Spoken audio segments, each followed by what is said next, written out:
नमस्कार, स्वागत है आप सभी का डीजी न्यूज पर। आप देख रहे हैं मिड डे प्राइम में हूं ऋतु वर्मा। अगले 1 घंटे में हम बात करेंगे देश भर की बड़ी खबरों की। बताएंगे कि दुनिया भर में कौन कौन सी खबरों पर है सबकी नजर, क्या चल रहा है खेल और अर्थ जगत में, और कुछ झलकियां फिल्म कला संस्कृति के क्षेत्र से भी। लेकिन सबसे पहले बड़ी खबरें। प्रधानमंत्री नरेंद्र मोदी कल से 4 राज्यों के दौरे पर। सिक्किम, पश्चिम बंगाल, बिहार और उत्तर प्रदेश में हजारों करोड़ रुपए की विकास परियोजनाओं की करेंगे शुरुआत।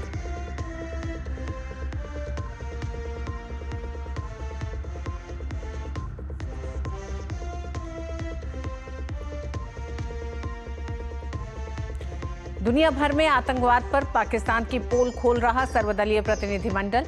विभिन्न देशों ने भारत की मुहिम का किया समर्थन। शशि थरूर ने कहा, भारतीय सेना ने सिंदूर के रंग और आतंकियों के लहू को किया एक जैसा।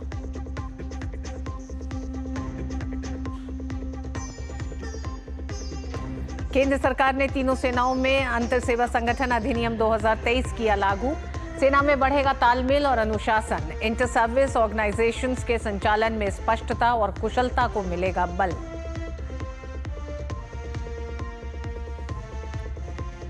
देश के कई राज्यों में मानसून में आम जनजीवन प्रभावित। मुंबई समेत महाराष्ट्र के कई जिलों में भारी बारिश का अलर्ट। हिमाचल प्रदेश में भी ओलावृष्टि के लिए ऑरेंज अलर्ट। केरल में भारी बारिश को लेकर 2 जिलों में रेड अलर्ट।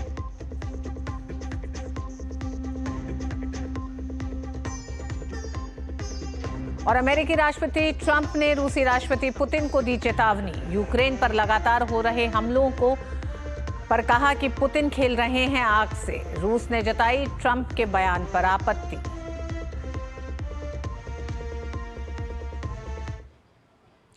बाईस अप्रैल को पहलगाम में हुए आतंकवादी हमले के बाद जो परिस्थितियां बनी हैं और भारत सरकार की ओर से जो कार्रवाई की गई है, उसके बारे में पूरी दुनिया को जानकारी देने के लिए सरकार की ओर से 7 ऑल पार्टी डेलीगेशन बनाए गए, जो लगातार भारत के साझेदार देशों के सामने वैश्विक मंच पर भारत की बात आतंकवाद के खिलाफ पुरजोर तरीके से कह रहे हैं। सभी सर्वदलीय प्रतिनिधिमंडल विदेश में हैं, जो विभिन्न देशों का दौरा कर वहां की सरकारों, मीडिया और आम लोगों को आतंकवाद के खिलाफ भारत की नीति के बारे में बता रहे हैं। इस प्रतिनिधिमंडल के गठन के पीछे कुछ अहम उद्देश्य हैं, जैसे आतंकवाद के खिलाफ भारत की नीति को वैश्विक स्तर पर प्रचारित करना, पाकिस्तान को बेनकाब करना कि कैसे हमारा पड़ोसी देश आतंकवाद को समर्थन देता है, अंतर्राष्ट्रीय समुदाय का समर्थन प्राप्त करना ताकि आतंकवाद के खिलाफ लड़ाई में भारत की स्थिति मजबूत हो सके। आप स्क्रीन पर देख रहे हैं सभी प्रतिनिधिमंडल तमाम देशों का इस समय दौरा कर रहे हैं। सिंगापुर, जोहानिसबर्ग, कोंगो, पनामा में इस समय भारत के सर्वदलीय प्रतिनिधिमंडल इस समय मौजूद हैं, जो वहां की मीडिया, सरकारों और अन्य संस्थाओं के साथ आतंकवाद के खिलाफ भारत की मुहिम को लेकर चर्चा कर रहे हैं। इस प्रतिनिधिमंडल में विभिन्न राजनीतिक दलों के सांसद शामिल हैं, जिसमें भाजपा के रविशंकर प्रसाद और बैजयंत पांडा, कांग्रेस से शशि थरूर, जेडीयू से संजय कुमार झा, डीएमके से कनिमोझी करुणानिधि और शिवसेना से श्रीकांत शिंदे शामिल हैं। इनमें पूर्व केंद्रीय मंत्री एमजे अकबर भी शामिल हैं, जो पाकिस्तान के खिलाफ अपनी मुखर आवाज के लिए जाने जाते हैं। और आखिर कैसा रुख है भारत का आतंकवाद के खिलाफ और किस तरह से पाकिस्तान को बेनकाब किया जा रहा है, आइए सुनते हैं कि ऑल पार्टी डेलीगेशन दुनिया भर में किस अंदाज में अपनी बात रख रहा है। Prime Minister has made it very clear. Operation Sindoor was necessary because these terrorists came and wiped the Sindoor off the foreheads of 26 women by depriving them of their husbands and their married lives. In fact, there were some women who cried out, "The terrorists kill me too." And they said, "No, go back, tell what happened to you." We heard their cries, and India decided that the color of the sindoor, that vermilion color on the forehead of our women, will also match the color of the blood of the killers, the perpetrators, the attackers. Bharat किस प्रकार से terrorism के खिलाफ लड़ रहा है, आतंकवाद के खिलाफ लड़ रहा है, किस तरह से भारत पर गए 4 दशकों से आतंकवादी हमले होते आए हैं और पूरी ताकत के साथ भारत उनसे लड़ रहा है। ये पहलगाम हमला जब हुआ, इसमें 27 लोगों की जान गई। ये जब हमने उनको बताया तो उन्होंने अपनी संवेदना प्रकट की और पूरे ताकत के साथ हम भारत के साथ खड़े ऐसा निश्चय किया।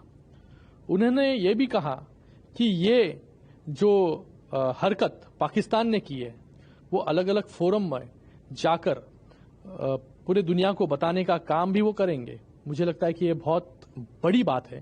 पूरा देश एक है, भले ही हम लोग पक्ष और विपक्ष में है, एवरीवन इज टुगेदर, सारी पार्टी एक साथ खड़ी है इस लड़ाई में। देश में जो लोग मान लिया है कि एनफ इज एनफ हो गया, अब अगर इस तरह का घटना होगा तो हम केवल नोट एक्सचेंज नहीं करेंगे, इंफॉर्मेशन शेयर नहीं करेंगे, we will go deep inside and we will hit you like anything.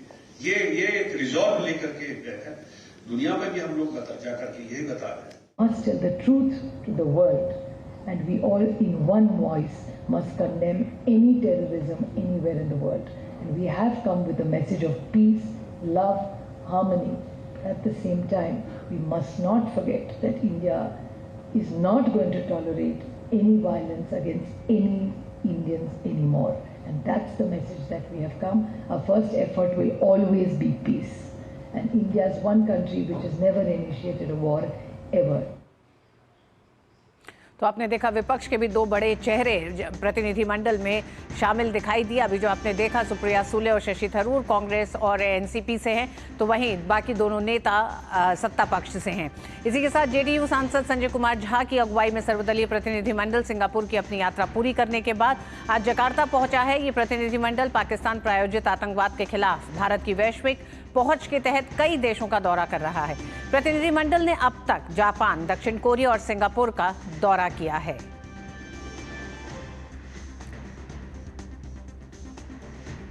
Sanjay Kumar Jha के नेतृत्व वाला सर्वदलीय प्रतिनिधिमंडल जकार्ता से पहले सिंगापुर का दौरा कर चुका है। आज जकार्ता पहुंचा। सिंगापुर में पाकिस्तान का आतंकी चेहरा बेनकाब किया प्रतिनिधिमंडल ने। साथ ही पाकिस्तान के वित्तपोषण को रोकना होगा, ये बात भी प्रतिनिधिमंडल ने सिंगापुर के सामने रखी। आतंकवाद किसी भी रूप में स्वीकार नहीं किया जाएगा, प्रतिनिधिमंडल के अन्य सदस्यों ने अपनी बात में ये कहा।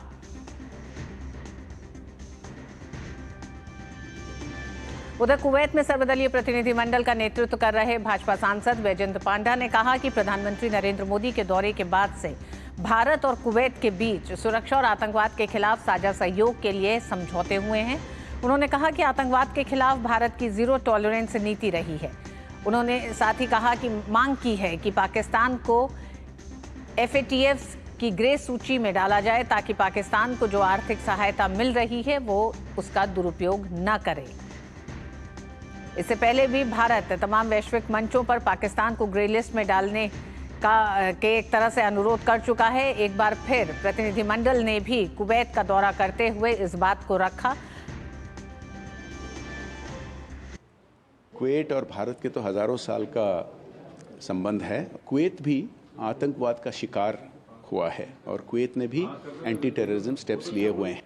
तो इस बैकड्रॉप में हम जो आ रहे हैं और जो मैसेज हम दे रहे हैं कि हमारा ज़ीरो टॉलरेंस है आतंकवाद के लिए। हम पाकिस्तान के खिलाफ नहीं जाना चाहते, लेकिन अगर वो हमला करेंगे तो हम ज़रूर जवाब देंगे, मुंह तोड़ जवाब देंगे। इसका रिसेप्शन बहुत सही ढंग से ये रिसीव किया जा रहा है यहाँ। और जो हम कोऑपरेशन के बारे बात कर रहे हैं, जैसे पाकिस्तान को FATF का ग्रे लिस्ट में डाले ताकि उनको जो आर्थिक सहायता मिल रही है IMF से, कई अन्य देशों से, वो उसका मिसयूज़ ना करें। तो इस पर बहुत अच्छा रिस्पांस मिल रहा है। पूर्व राजनयिक मोहन कुमार ने सिंगापुर में कहा कि पाकिस्तान परमाणु हमले का डर दिखाकर IMF से पैसे लेने का ढोंग करता है। उन्होंने कहा कि पाकिस्तान को FATF के ग्रे और ब्लैक लिस्ट में डालना उसके वित्तपोषण को रोकने के खिलाफ एक कारगर रणनीति हो सकती है। On the issue of loans to Pakistan, think about what you would do if you were Pakistan. Pakistan is like a jilted lover which actually puts a revolver to its head and tells the lover, if you don't marry me, I'm going to shoot myself. That's exactly what it's doing. It's going to countries and saying, hey, I'm sitting on nuclear weapons. You don't give me $1 billion, I'll blow myself up. So naturally, countries are going to say, oh my God, maybe we should give this country money after all. That is exactly the argument that's being used. So we are trying to tell IMF and World Bank that enough is enough. The money you're going to give is actually going to be like opium. You become an addict. This is 28 times Pakistan has gone to IMF to borrow money. Most important thing, I think, is the forthcoming meeting of the Financial Action Task Force. There's an agency called FATF on which Pakistan was on the grey list some years ago, and then, you know, it got its way out of it. The grey list or the blacklist for Pakistan will be a vital strategic objective for India, because that objective will ensure that Pakistan does not have access to money and access to loans in the international bond market. और इसी खबर पर और बात करने के लिए हमारे साथ हमारे विशेष मेहमान भी जुड़े हैं, साथ ही हमारे साथी संवाददाता भी जुड़ रहे हैं। प्रभुदयाल साहब जुड़ रहे हैं, पूर्व वरिष्ठ राजनयिक हमारे साथ जुड़ रहे हैं। प्रभु जी, आपका बहुत बहुत स्वागत है। अक्षय डोगरे दिल्ली से और सुबीना रॉय असम से हमारे साथ जुड़ रही हैं। अक्षय, सबसे पहले आपके पास आएंगे कि अभी क्या अपडेट है, कि तमाम देशों में इस समय हमारा सर्वदलीय प्रतिनिधिमंडल मौजूद है, पाकिस्तान के आतंकवाद को समर्थन के उस पूरे चेहरे को बेनकाब कर रहा है। किस तरह की अभी तक, अगर हम कहें, सहयोग तमाम देश देते दिखाई दे रहे हैं, भारत के उस रुख का समर्थन कर रहे हैं? भारत इससे ज्यादा और क्या हासिल करना चाहता है कूटनीतिक तौर पर, अगर हम पूछें आपसे? देखिए, कूटनीतिक तौर पे अगर हम देखें तो जिस तरह से जितना आप अपना एजेंडा आगे करेंगे, जितना आप अपना नैरेटिव फैलाएंगे, उसको बार बार दोहराएंगे, उसको रिपीट करेंगे, उतना ही दुनिया सुनती है। अगर आप एक तरह से देखें, ये एक हिस्सा होता है किसी भी देश के सॉफ्ट पावर का, क्योंकि अगर कभी भी अगर फिल्मों में की तरह से भी सॉफ्ट पावर को बढ़ाई जाए या किसी भी तरह से अमेरिका अपनी सॉफ्ट पावर बढ़ाता है, तो सबसे ज़्यादा अपने एजेंडा को इस तरह दिखाता है कि वो एक हीरो की पोजीशन में आगे बढ़ रहा है और जो उसके एडवर्सरीज है वो कहीं ना कहीं एक विलन की पोजीशन में आगे बढ़ रहे हैं। तो ये एक तरह से वो नैरेटिव बिल्डिंग उसने इस तरह से किया हुआ है कि जिस भी जंग में वो जाता है, जिस भी देश में वो पहुंचता है, वहाँ पर वो एक लिबरेटर बन के जाता है। तो एक सॉफ्ट पावर का हिस्सा है। इसी तरह से अगर देखी जाए, ये होता है नैरेटिव बिल्डिंग की आर्ट, जो किसी भी कॉन्फ्लिक्ट में बेहद ज़रूरी हो जाती है, क्योंकि अगर आपका कॉज ठीक भी है, अगर आप उसको ढंग से कन्वे ना कर पाए तो दुनिया आपको सुनेगी नहीं, दुनिया आपकी बात को नज़रअंदाज कर देगी, क्योंकि आखिर वो यही देखते हैं, कोई भी देश यही देखता है कि उनका फ़ायदा किस तरह से किसी भी संभावित स्थिति में होता है।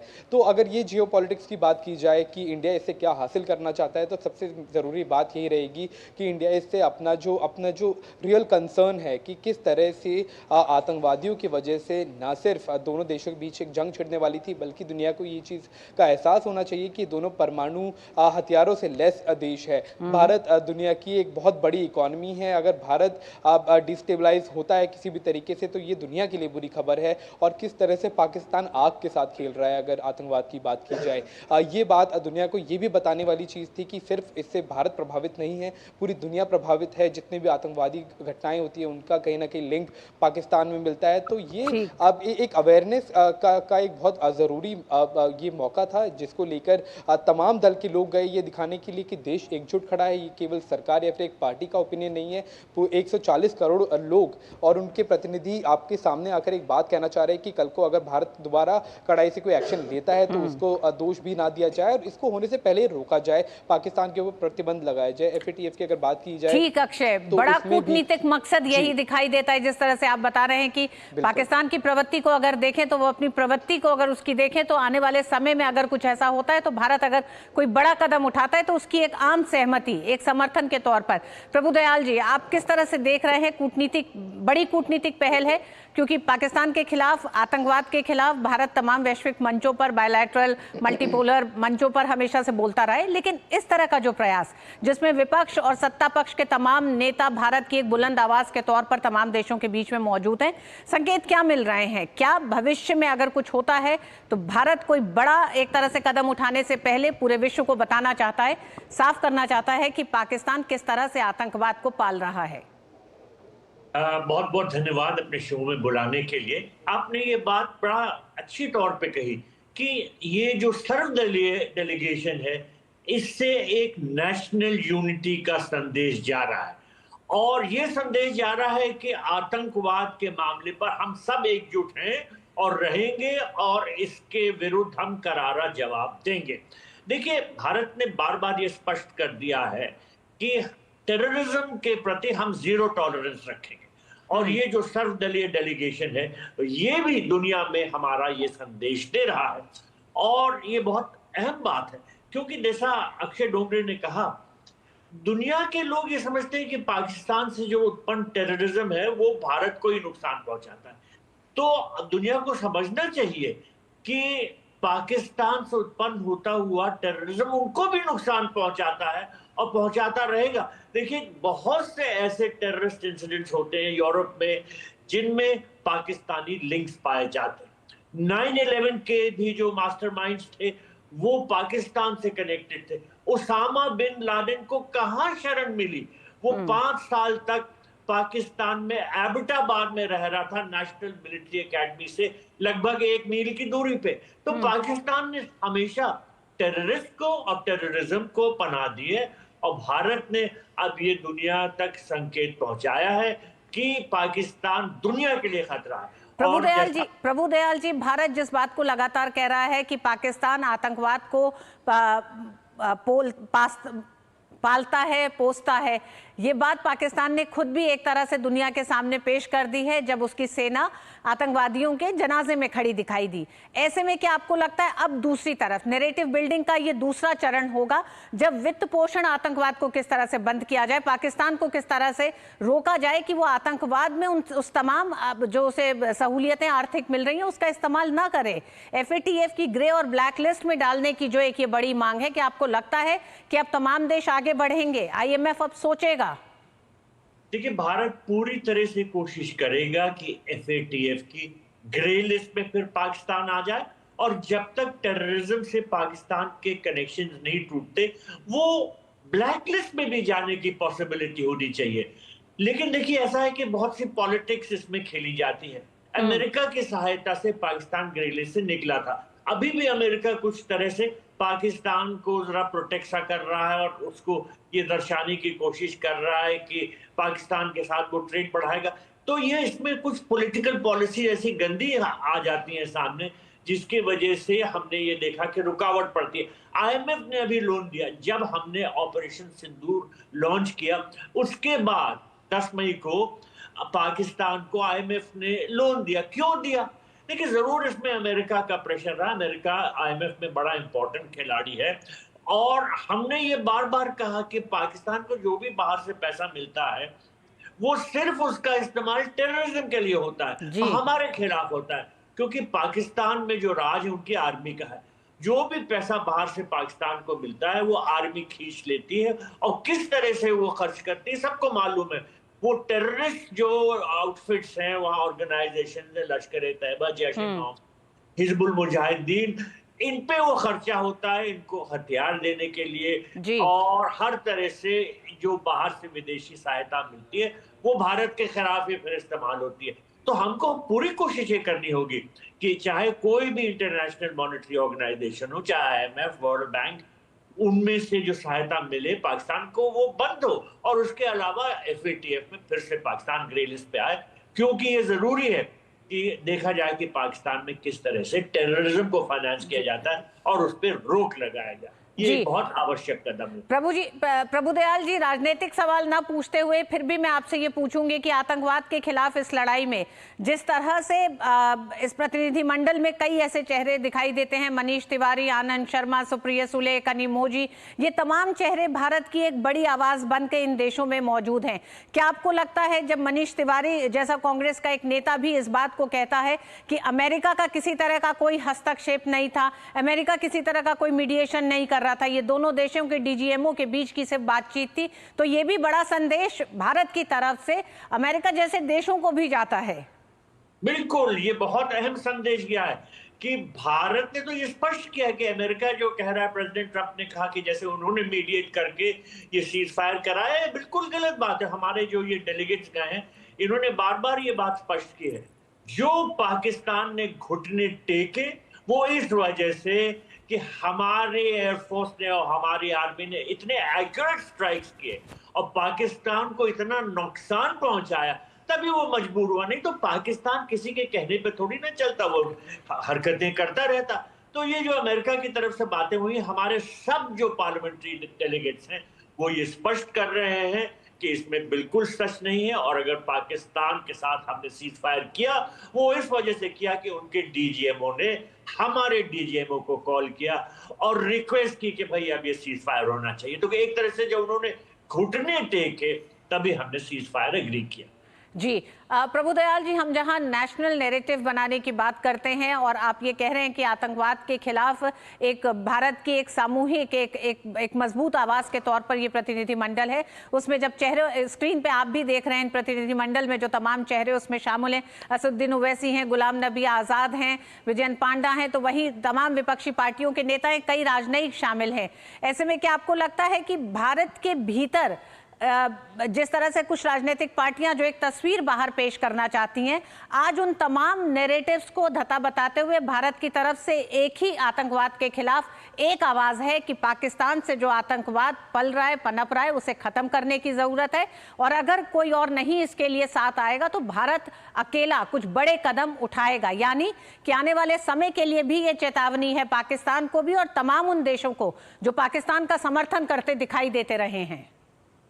देखिए, पाकिस्तान को ये बड़े स्पष्ट तौर पर संदेश चला गया है कि आज वो भारत नहीं है जो 2008 में था कि उन्होंने मुंबई टेरर अटैक किया और उसमें इतने ज्यादा लोगों को मारा, इतने 300 लोगों से ज्यादा इंजर्ड हुए, 170 से ज्यादा हत्या की और हमने कोई सख्त कदम नहीं उठाया। ये भारत वो नहीं है। भारत आज वो है कि वो मुंहतोड़ जवाब देगा, जैसा हमने ऑपरेशन सिंदूर के थ्रू किया।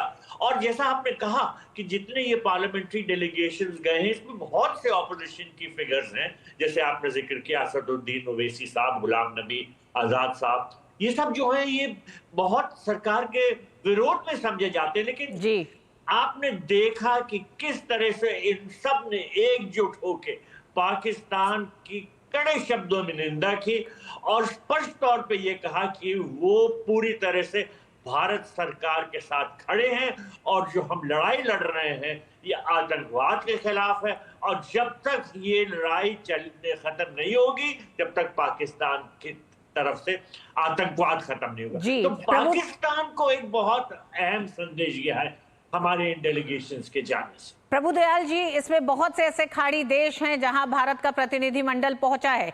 कुवैत के साथ भारत के बहुत पुराने संबंध है आतंकवाद को लेकर। कुवैत की भी बहुत साफ अपनी नीति है आतंकवाद के खिलाफ। ऐसे में क्या आपको लगता है पिछले 11 साल में खाड़ी देशों के साथ भारत के जो संबंध रहे, ये वो खाड़ी देश हैं जिनका पाकिस्तान के साथ बहुत अच्छा सहयोग है और सहयोग सिर्फ ऐसा नहीं कि आपसी सहयोग, आर्थिक सहयोग बहुत ज्यादा है, ज़कात के माध्यम से है। तो जब हम ये बात करते हैं कि आतंकवाद के वित्त पोषण की बात करते हैं, IMF जो अनुदान दे रहा है उसकी बात कर रहे हैं, तो ज़कात जैसी चीजों पे भी बात करने की जरूरत है। क्या उस पैसे का क्या इस्तेमाल पाकिस्तान करता है, आतंकवाद को बढ़ाने के लिए कर रहा है या किस मकसद में कर रहा है, इस पर भी खाड़ी देशों को देखने की जरूरत है। तो ये प्रतिनिधिमंडल क्या उन तमाम विषयों पर भी उन खाड़ी के देशों को सोचने के लिए मजबूर करेगा? देखिए, मैं खाड़ी देशों में 7.5 साल तक पोस्टेड रह चुका हूं। 4 साल दुबई में कौंसल जनरल, 3.5 साल कुवैत में एम्बेसडर, और मैंने देखा कि पाकिस्तान को इन देशों से बड़ी सहायता मिलती थी और उन पैसों का पाकिस्तान हमेशा गलत इस्तेमाल करता है। आपने कुछ उदाहरण दिए। अब इन देशों को भी समझ में आ गया है कि पाकिस्तान को पैसा देना किसी काम की बात नहीं है। देखिए, पाकिस्तान के जो इंटरनल इकोनॉमी है वो इतनी खराब स्थिति में है, तो ये देश भी पूछ रहे हैं कि भाई हम आपको इतनी माली सहायता देते रहे तो ये पैसे कहाँ जा रहे हैं। उनको भी ये लगने लगा है कि इन सब जो सहायता देने का जो पाकिस्तान है नाजायज फायदा उठाता है, पैसों का दुरुपयोग करता है और सब टेररिज्म के लिए इस्तेमाल होते हैं। अब यूएई, सऊदी अरेबिया, इन सब से भी जो असिस्टेंस मिलती थी पाकिस्तान को वो धीरे धीरे कम हो रही है। और देखिए, पाकिस्तान की तो इन सब देशों में इतनी बदनामी हो रही है, ये सब दुनिया के न्यूज़पेपर्स में छापा कि पाकिस्तान से लोग जा के इन देशों में सड़कों पे भीख मांगते हैं। तो वहां के लोगों को ये समझ में आता है कि हम तो सहायता देते हैं इकोनॉमिक, और फिर वो लोगों की भलाई में क्यों नहीं खर्चा होती, तो कहाँ जाता है ये पैसा। तो इन सब देशों में पाकिस्तान की जो असली सूरत है वो सामने आ।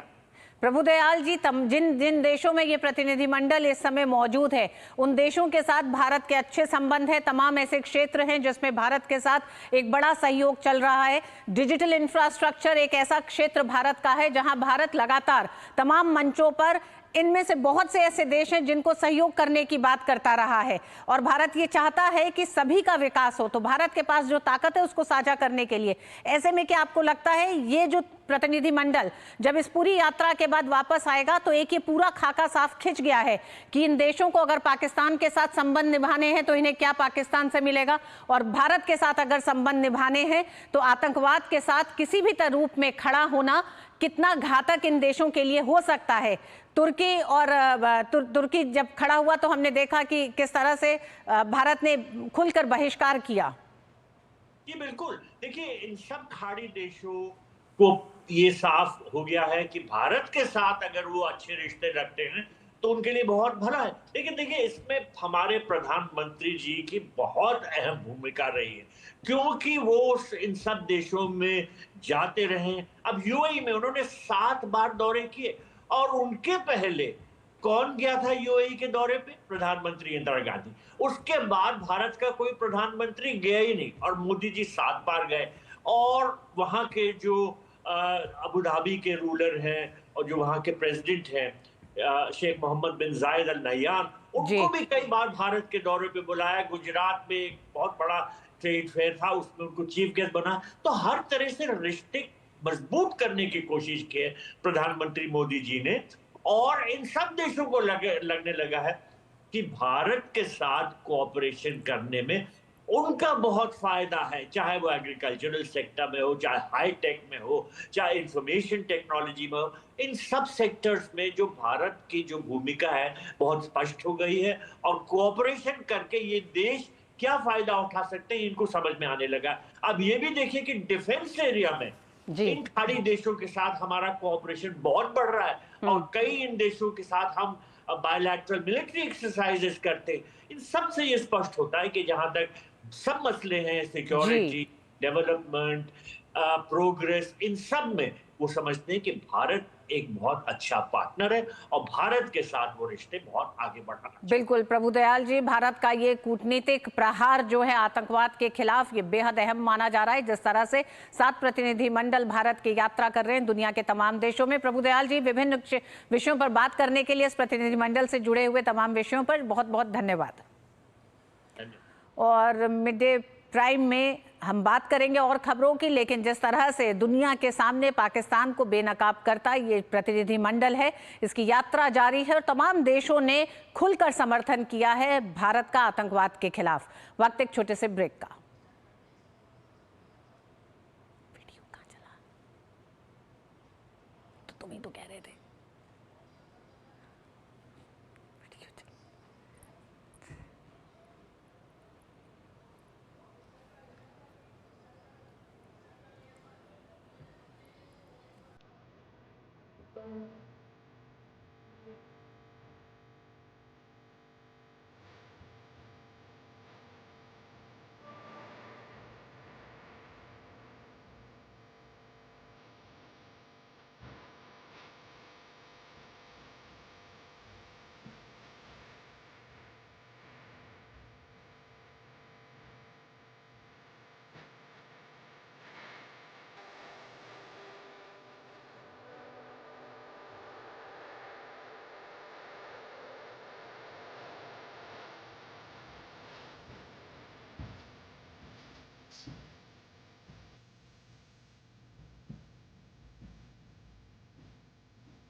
प्रधानमंत्री नरेंद्र मोदी कल से 2 दिन तक 4 राज्यों के दौरे पर होंगे। 29 और 30 मई को पीएम सिक्किम, पश्चिम बंगाल, बिहार और उत्तर प्रदेश का दौरा करेंगे।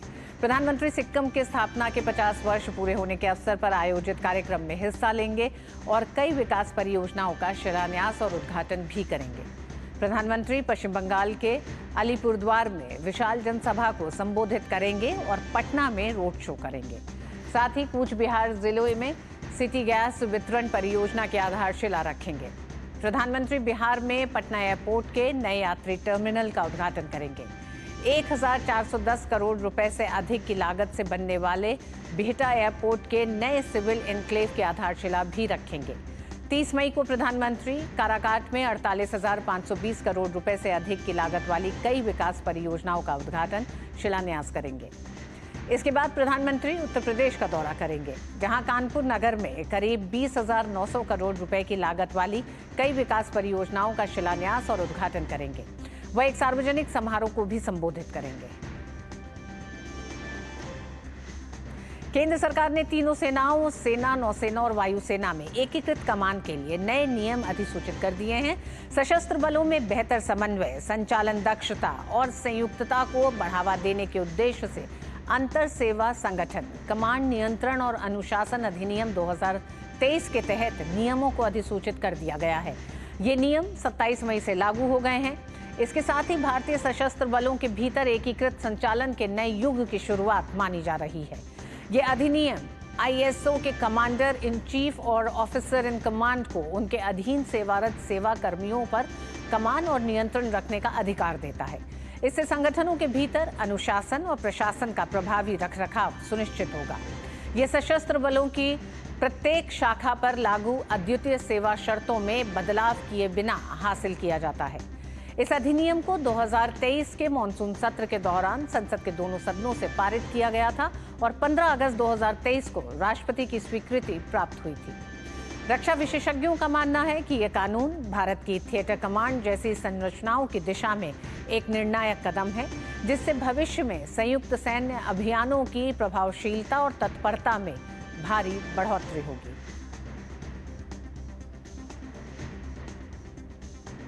और मिड डे प्राइम में खबरें अभी और भी हैं, वक्त एक छोटे से ब्रेक का।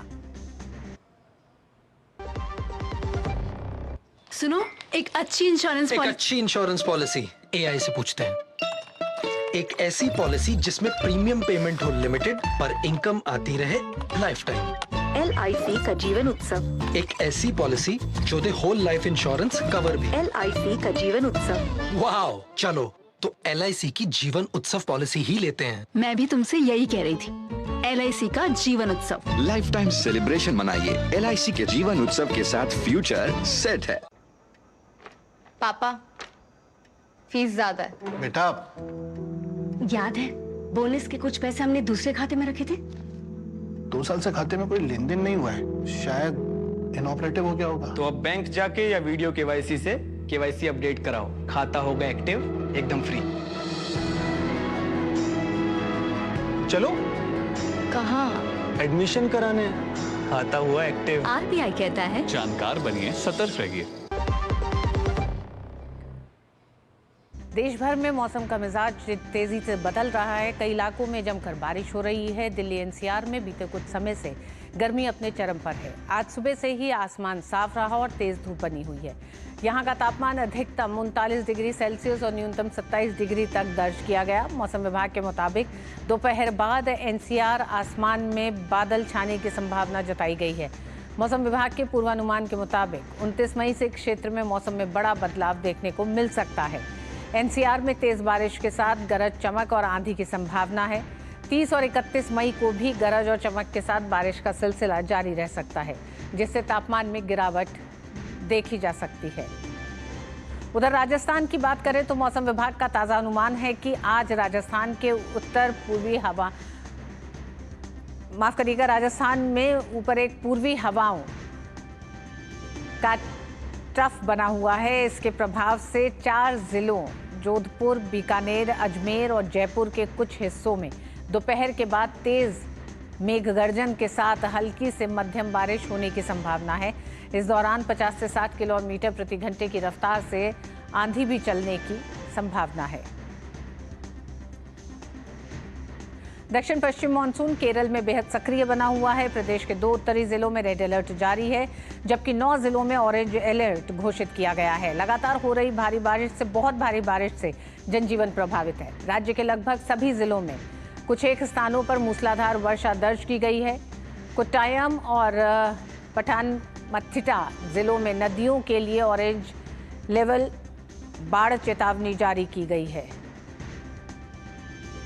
मॉनसून की शुरुआत से अब तक वर्षा जनित घटनाओं में 3 लोगों की मौत हो चुकी है। राज्य सरकार ने एहतियातन 38 राहत शिविर स्थापित किए हैं, जिनमें से अधिकांश भूस्खलन की दृष्टि से संवेदनशील वायनाड जिले में है। प्रशासन की ओर से हालात पर लगातार नजर रखी जा रही है और राहत कार्य तेजी से जारी है।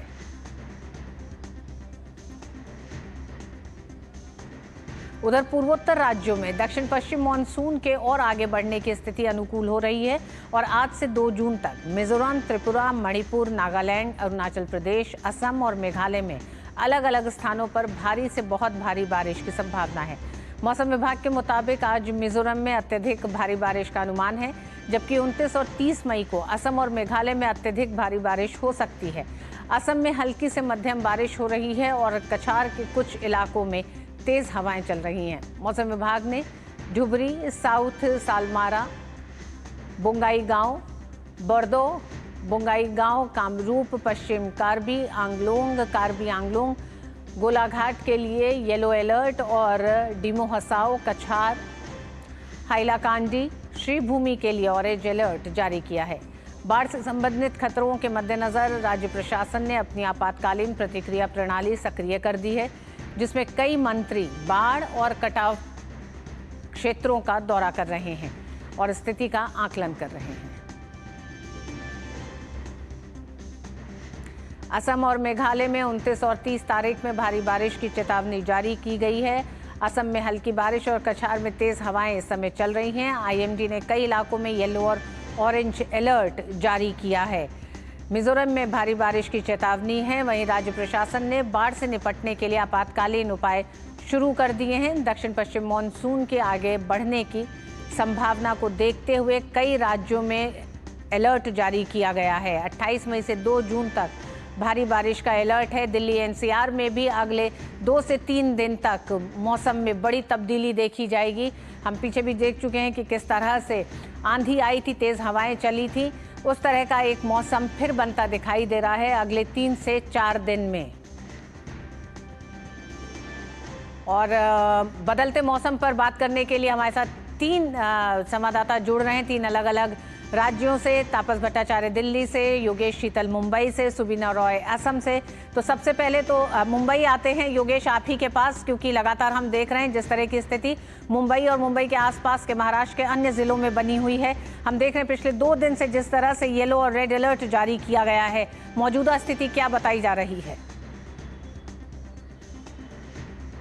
देखिए, रीजन वाइज अगर इसको बात करें तो जो पश्चिमी महाराष्ट्र है वहाँ सबसे ज़्यादा प्रभाव देखा जा रहा है, चाहे पुणे है, सतारा है, सांगली है, कोल्हापुर है। अगर सांगली की बात करें तो पिछले वर्ष भी वहाँ पर जो है काफ़ी जो कृष्णा नदी और वाना था वहाँ पे जो है बाढ़ की स्थिति आई थी। जो आर्मी है, भारतीय सेना, उसने वहाँ पे ऑपरेशन राहत लॉन्च किया था।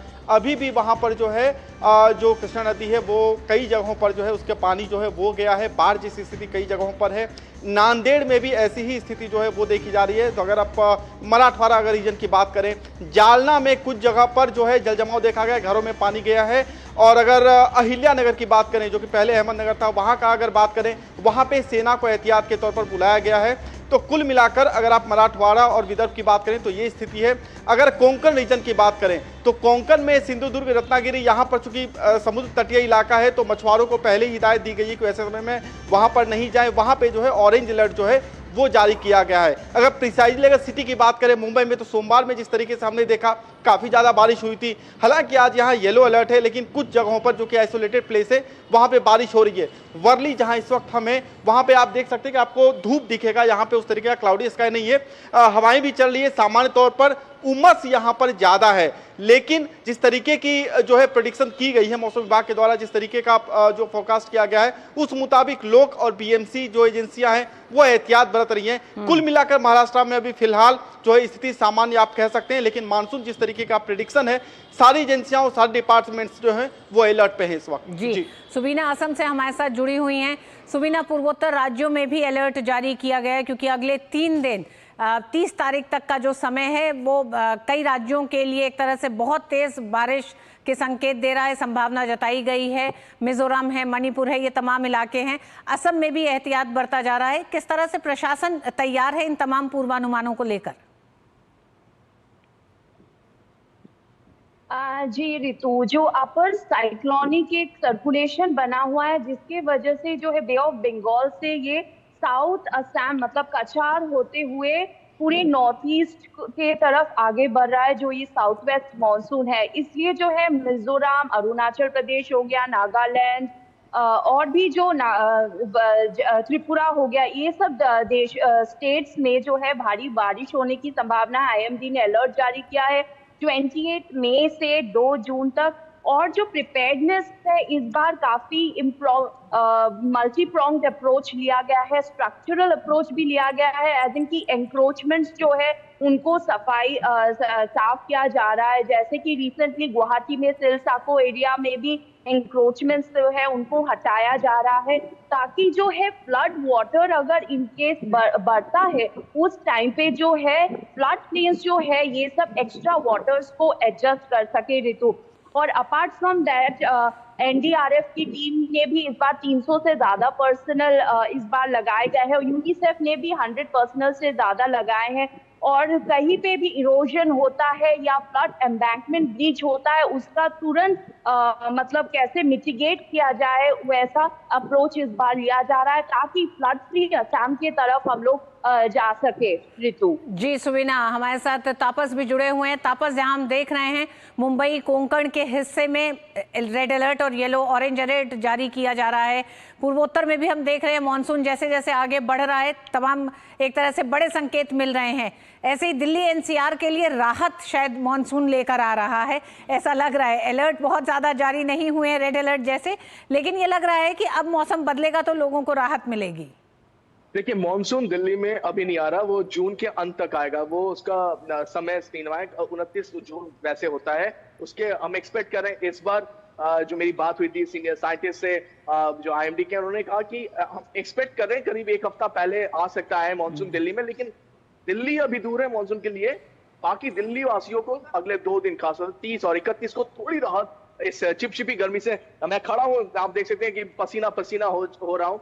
तो ये जो ह्यूमिड कंडीशन हो रहा है, ये जो उमस हो रही है, उससे बचने का अभी एक है कि 30 और 31 को एक वेस्टर्न डिस्टर्बेंस बहुत एक्टिव हो रहा है। उससे जैसे हमने पिछले 2-3 दिन पहले भी देखा कि बहुत ज्यादा बारिश और आंधी आई थी, वैसा ही कुछ देखने को मिलेगा। इस वक्त प्रॉब्लम जो हो रहा है दिल्ली एनसीआर और आसपास के इलाकों में, वो है नाइट टेम्परेचर दिल्ली का और आसपास का इलाका बढ़ रहा है। ये जो नाइट टेम्परेचर बढ़ रहा है, इसकी वजह से ओवरऑल जो गर्मी है उसमें वो ज्यादा इजाफा हुआ है। ऑल्दो हीट वेव कंडीशन पूरे मई में इस बार नहीं देखने को मिला, वो एक राहत की बात है, लेकिन उमस जो है दिल्ली और आसपास के इलाकों में बहुत ज्यादा बढ़ गई है इन कुछ दिनों में।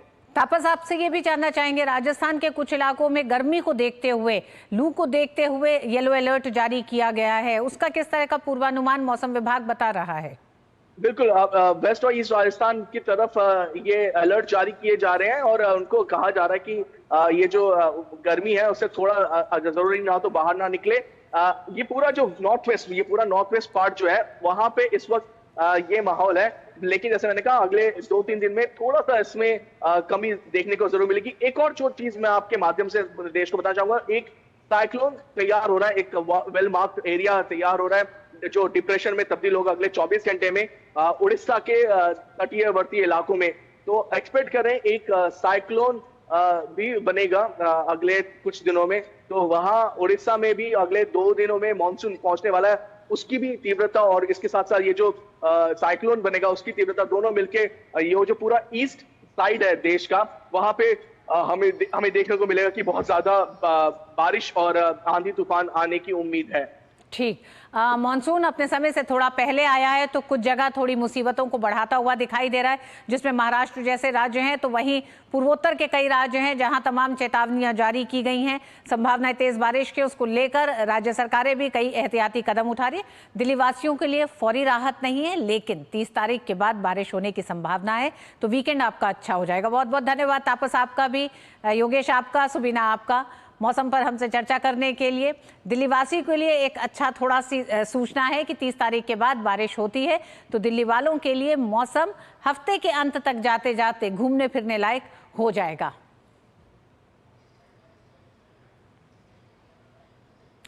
ओडिशा में 4 लाख रुपए के इनामी कट्टर माओवादी विजया पुनेम ने रायगढ़ के पुलिस अधीक्षक के सामने आत्मसमर्पण कर दिया है। विजय पुनेम छत्तीसगढ़ के बीजापुर जिले के हुसूर थाना क्षेत्र का निवासी हैं। विजया भवनाथ धारा घुमसर नागबली बीजीएन डिवीजन के घुमसर एरिया कमेटी से जुड़ा था। वो ओडिशा के कंधमाल जिले के साथ साथ छत्तीसगढ़ के विभिन्न हिस्सों में माओवादियों और सुरक्षा बलों के बीच कई मुठभेड़ों में शामिल रहा है। उसके खिलाफ 7 से अधिक आपराधिक मामले दर्ज हैं। विजया ने एक पिस्तौल और 8 राउंड गोला बारूद के साथ आत्मसमर्पण किया है। प्रधानमंत्री नरेंद्र मोदी ने स्वतंत्रता सेनानी वीर सावरकर को उनकी जन्म जयंती पर श्रद्धांजलि दी है। उन्होंने कहा है कि विदेशी हुकूमत की कठोर से कठोर यातनाएं भी मातृभूमि के प्रति उनके समर्पण भाव को डिगा नहीं पाई। आजादी के आंदोलन में उनके अदम्य साहस और संघर्ष की गाथा को कृतज्ञ राष्ट्र कभी भुला नहीं सकता। देश के लिए उनका त्याग और समर्पण विकसित भारत के निर्माण में भी पथ प्रदर्शक बना रहेगा। प्रधानमंत्री ने स्वतंत्रता सेनानी वीर सावरकर की जयंती पर एक वीडियो भी साझा किया।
जीवंत हो जाए वो कोठरियां जहां वीर सावरकर जैसे सैकड़ों हजारों महान क्रांतिवीरों को यातनाएं दी गई, जहां पर उन्होंने इतने वर्ष बिताए, वो व्यक्तिगत रूप से हम सबके लिए किसी मंदिर से कम नहीं। वीर सावरकर की जयंती के अवसर पर संसद परिसर के संविधान सदन में उन्हें पुष्पांजलि अर्पित की गई। लोकसभा अध्यक्ष ओम बिरला, राज्यसभा के उपसभापति हरिवंश, केंद्रीय मंत्री जेपी नड्डा ने वीर सावरकर को श्रद्धांजलि दी।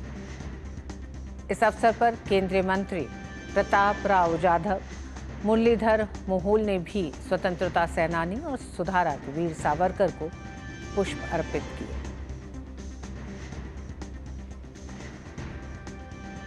उत्तर प्रदेश के बरेली में जिला पुलिस ने अवैध रूप से रह रहे बांग्लादेशी और रोहिंग्याओं की पहचान के लिए विशेष अभियान शुरू किया गया है। 26 मई से 10 जून तक चलने वाले इस अभियान का उद्देश्य जिले में अवैध रूप से रह रहे बांग्लादेशी और रोहिंग्या नागरिकों की पहचान कर उन्हें देश से बाहर निकालना है। इस अभियान के तहत हर थाना क्षेत्र में 2-2 टीमें गठित की गई हैं, जो संदिग्ध लोगों का डेटा एकत्रित कर उनका सत्यापन करेगी। जिनकी पहचान बांग्लादेशी या रोहिंग्या के रूप में होती है, उन्हें डिपोटेशन सेंटर में रखा जाएगा और सत्यापन के बाद देश से बाहर किया जाएगा। भारत सरकार ने सभी जिलों को इस बाबत निर्देश जारी किए हैं ताकि घुसपैठ पर रोक लगाई जा सके। इससे पहले देश में अवैध रूप से रह रहे पाकिस्तानी नागरिकों को भी भारत से बाहर निकाला गया था। केवल लॉन्ग टर्म वीजा पर रह रहे लोगों को ही देश में रहने की अनुमति दी गई है।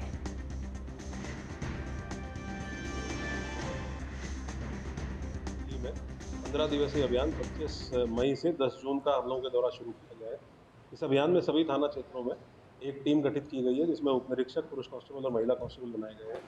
इनको ट्रेनिंग दी गई है, इनको समझाया गया है क्या प्रोसीजर है। इनका मेन काम ये है कि ये सुबह और शाम दोनों टाइम पे अपने थाना क्षेत्र के एरिया में ये विसूचना संकलित करेंगे कि कहाँ बाहर के लोग आवासित हैं जो अस्थायी रूप से वहाँ रह रहे हैं। जाके उनसे बातचीत करेंगे, उनका सत्यापन करेंगे, ये देखेंगे कि कोई बांग्लादेशी या रोहिंग्या तो वहाँ पे नहीं रह रहा है। अगर ऐसा कोई व्यक्ति रहता हुआ पाया जाता है तो उसमें नियम ये है कि उसको डिटेंशन सेंटर में रखा जाए और उसके बाद 30 दिन के अंदर उसका वेरिफिकेशन कराया जाए। अगर ये पाया जाता है कि वो बांग्लादेशी या रोहिंग्या है तो उसको प्रॉपर नियमानुसार जो MHA की गाइडलाइंस है उसके हिसाब से डिपोर्ट किया जाए। और यूक्रेन पर लगातार हो रहे रूस के हमलों को लेकर अमेरिकी राष्ट्रपति डोनाल्ड ट्रंप ने रूसी राष्ट्रपति व्लादिमीर पुतिन को चेतावनी दी है। ट्रंप ने कहा कि रूसी राष्ट्रपति आग से खेल रहे हैं। ट्रंप ने ट्रुथ सोशल पर अपने बयान में कड़े शब्दों का इस्तेमाल किया। इससे पहले भी ट्रंप ने यूक्रेन पर रूस के हमलों की कड़ी आलोचना की थी। इसके जवाब में रूस ने भी खुली धमकी दी है। रूसी सुरक्षा परिषद के उपाध्यक्ष और पूर्व राष्ट्रपति दिमित्री मेदवेदेव ने एक्स पर तीखी प्रतिक्रिया देते हुए ट्रंप के बयान पर आपत्ति जताई और वर्ल्ड वॉर 3 की धमकी दी।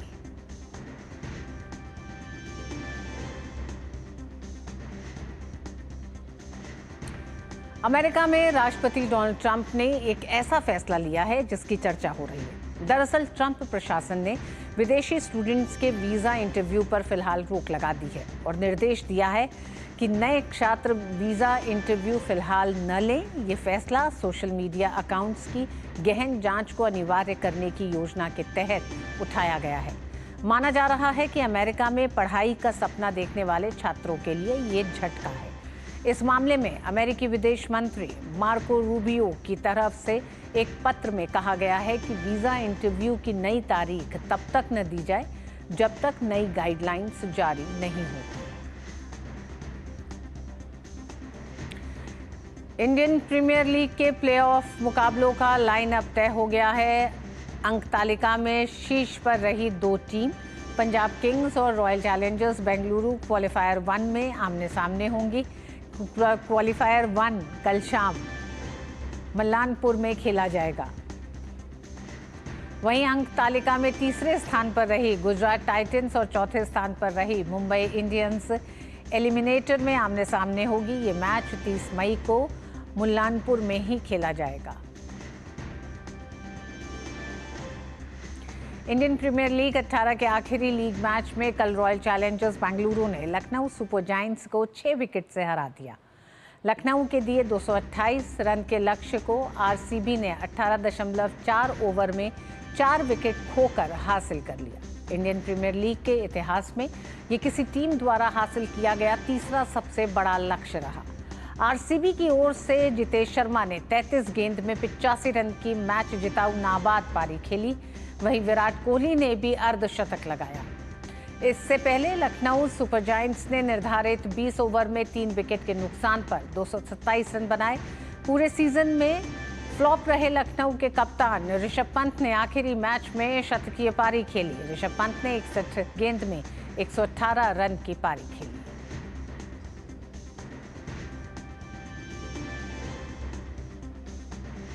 विश्व चैंपियन डी गुकेश का नॉर्वे शतरंज टूर्नामेंट में निराशाजनक प्रदर्शन जारी रहा और उन्हें दूसरे दौर में हमवतन अर्जुन एरिगेसी से हार का सामना करना पड़ा। एरिगेसी इस शानदार जीत से संयुक्त रूप से शीर्ष पर पहुंच गए हैं। दूसरे दौर के एक अन्य महत्वपूर्ण मुकाबले में हिकारू नाकामुरा ने मार्गेडन टाई ब्रेक में विश्व के नंबर 1 खिलाड़ी मैग्नस कार्लसन को हराया।